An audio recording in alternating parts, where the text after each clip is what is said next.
16 ساڵ تێپەڕەبێ بەسەر کۆچی دوایی پێشمەرگەی دێرین و سەرکردە لیوا خەلیل نیعمەت دۆسکی کە فەرماندەیەکی سەربازی و پێشمەرگەیەکی بە دیسپلین و سەرکردەیەکی سیاسی بازمون بوو. لیوا خەلیل دۆسکی کەسایەتیەکی خۆشەویست و چاپوک بوو، هەر لە سەرەتای گەنجێتیەوە تێکەڵاوی خەباتی سیاسی و پێشمەرگایەتی بووە و جێپەنجەی لە ڕێخستن و پێگەیاندنی پێشمەرگە و فەرماندەکاندا هەبووە. خەلیل نیعمەت دۆسکی ئەندامی کۆمیتەی سەرکردایەتی لە ساڵی 1954 لە شاری دهۆک لەدایک بووە و ساڵی 1975 کۆلێژی پۆلیسی عێراقی تەواو کردووە و بووە بە ئەفسەر.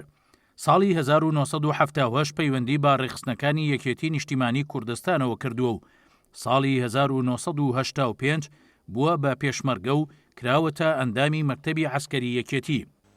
زۆرم خۆش دەویست و یەکێک بوو لەو کەسانی هەر کارێکم پێ دەسپات دەیکرد، لە هەر شوێنێکمان دادەنا دەیکرد و بە چاکی ئەو شەی دەکرد کە بۆمان دادەنا و لە پاش ئەوەی کە تووشی نشست هاتین معنەویاتی زۆر بەرز بوو.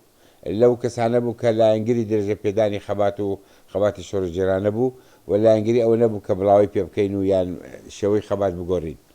لە ڕاپەڕینی ساڵی 1991دا خەلیل نیعمەت دۆسکی لێپرساوی ناوچەی بادینان بووە و دوای ڕاپەڕین لێپرساوی ئاسایشی دۆک بووە لە حکوومەتی هەرێمی کوردستاندا. هاوکات ئەندامی مەڵبەندی چواری یەکێتی نیشتیمانی کوردستان بووە لە بادینان.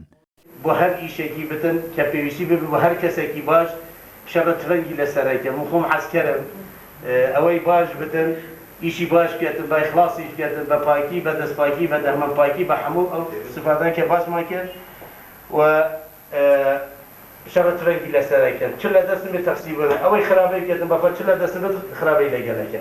مانگی تەمووزی ساڵی 1996 کراوەتە ئەندامی فەرماندەی گشتی هێزی پێشمەرگەی کوردستان و ساڵی 2001 لە کۆنگرەی دووەمی یەکێتی نیشتیمانی کوردستاندا بە ئەندامی کۆمیتەی سەرکردایەتی هەڵبژێردراوە.